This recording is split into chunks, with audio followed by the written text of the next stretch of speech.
बिस्मिल्लाहिर्रहमानिर्रहीम। अस्सलामुअलैकुम दोस्तों, उम्मीद है कि आप सब खैरियत से होंगे। तो एक और बार मैं आप सबको ट्रेडिंग स्कूल के यूट्यूब चैनल के ऊपर वेलकम करता हूं। तो आज हम बिटकॉइन की एनालिसिस करेंगे, हम इसका तजज़िया करेंगे, हम देखेंगे कि इसका नेक्स्ट सिनेरियो क्या हो सकता है। जैसा कि हम सभी जानते हैं कि बिटकॉइन का ETF जो था वो अप्रूव हुआ और बिटकॉइन एक अच्छा खासा पंप लिया और उस दौरान जितने भी शॉर्ट सेलिंग वाले थे उनको इसने लिक्विडेट किया है। हमेशा कंसिस्टेंटली प्रॉफिट में रहने के लिए आपको मार्केट के फंडामेंटल्स और इसके बिहेवियर से वाकिफ़ होना ज़रूरी है। याद रखें, ये बात मैटर नहीं करती कि आप कितने सिग्नल ग्रुप के साथ अटैच हैं या क्या करें, ऐसा कुछ भी नहीं होता। यकीन मानो कि फॉर एग्जांपल अगर 1 लाख ग्रुप भी सिग्नल वाला है टेलीग्राम के ऊपर, तो एक लम्हे के लिए सोच के देखो कि वह क्या कंसिस्टेंटली 1 लाख का 1 लाख ग्रुप प्रॉफिट में है। नहीं, ऐसा नहीं हो सकता। इस तरह अगर होता तो मार्केट का मैकेनिज़्म कभी भी बरकरार ना रहता। खैर, मैं आपको मोस्ट इम्पॉर्टेंट लेवल्स बताता हूँ बिटकॉइंस के, जो कि इसको फॉलो करते हैं कि आया कि ये बेरिश रहना चाहता है या बुलिश रहना चाहता है। अब आप स्टॉक मार्केट या फॉरेक्स का कंसेप्ट इसमें इम्प्लीमेंट करें, लेकिन जस्ट ओनली 10 to 20%, वो भी इसकी मूवमेंट को देखने के लिए। बाकी 80-85% आप न्यूज़ के ऊपर डिपेंडेंट रहें, क्योंकि आपको पता है कि क्रिप्टो मार्केट से ज़्यादा कोई भी और मार्केट नहीं है जो इतनी वोलाटाइल हो।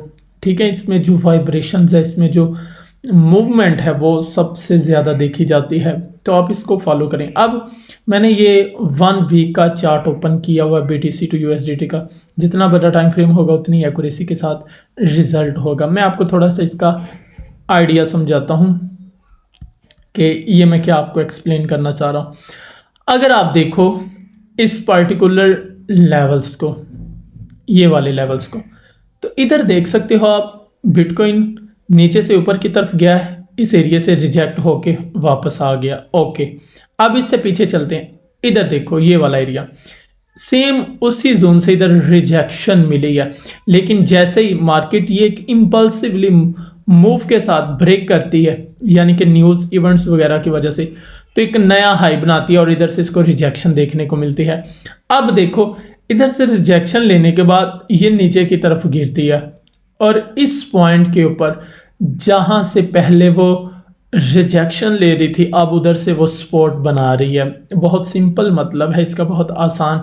जहां से पहले सेलिंग प्रेशर देखने को मिल रहा था, अब उसी पॉइंट के ऊपर हमें बाइंग प्रेशर देखने को मिला, यानी कि रेजिस्टेंस कन्वर्ट इनटू सपोर्ट, यानी कि जो हमारे सप्लाई जोन था वो हमारा शिफ्ट हो चुका है किसमें, डिमांड जोन में। अब इधर से लोग खरीद रहे हैं और ख़रीदने के बाद और ऊपर से हमें एक क्लासिकल सा हैमर भी देखने को मिला।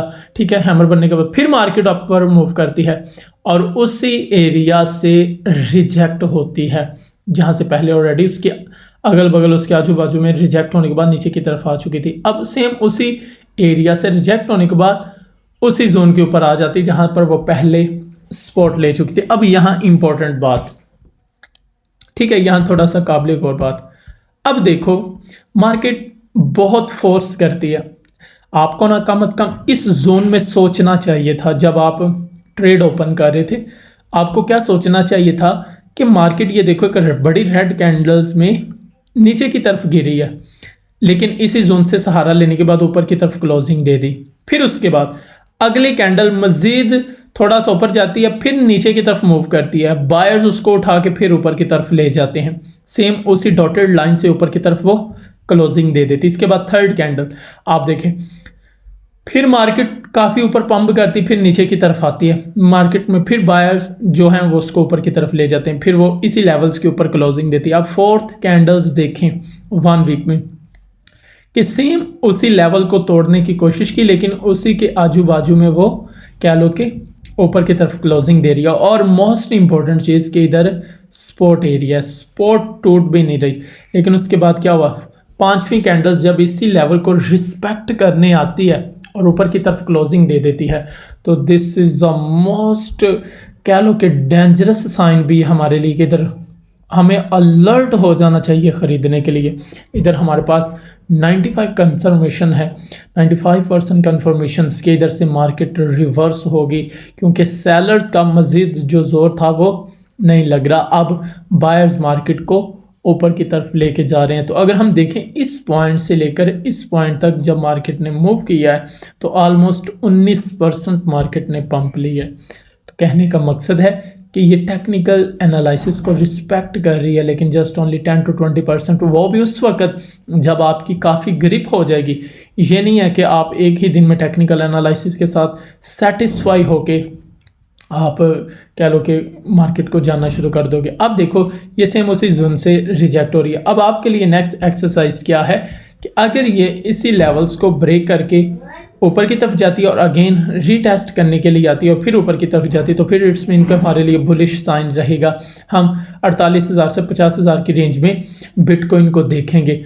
अगर अगेन इधर से जैसे इसको थोड़ा सा रिवर्सल साइन मिला है, अगर ये वाला एरिया टूटता है तो जाहिर बात है 24,000 के ऊपर भी लिक्विडेशंस पड़ी हुई और 22,000 के डॉलर्स के ऊपर भी लिक्विडेशंस पड़ी हुई, तो ये अगेन उधर से हंट करने के लिए आ सकती है। ये बिटकॉइन का बड़े टाइम फ्रेम का मैंने आपको सिनेरियो बताया।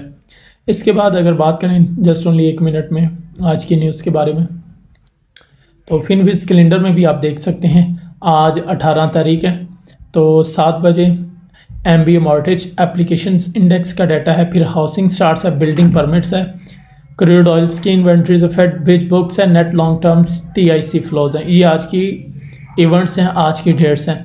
आप क्रिप्टोक्राफ्ट के ऊपर जाके देख सकते हैं 18 डेट का जो डाटा है वो हमारे पास गिवन होगा, और जिस टाइम पे होगा आपको पता है दौरान फ्लक्चुएशन देखने को मिल सकती है। 18 तारीख है, तो आज के दिन में जो डाटा मोस्ट इंपॉर्टेंट है वो जस्ट ओनली इंडस्ट्रियल प्रोडक्शन और retail sales year over yearly and US building permits. ये छोटा सा इम्पैक्ट डाल सकता है, इतना बड़ा नहीं, लेकिन कल 19 डेट्स को US Fed chair Powell speaks है और साथ ही US अनएम्प्लॉयमेंट क्लेम्स है। तो इनकी वजह से हमें मार्केट में थोड़ी सी मूवमेंट देखने को मिल सकती है, मार्केट में वाइब्रेशन आ सकती है। तो इवेंट्स को भी साथ लाजमी रिस्पेक्ट दें और इंशाल्लाह फिर मिलते हैं नेक्स्ट वीडियो।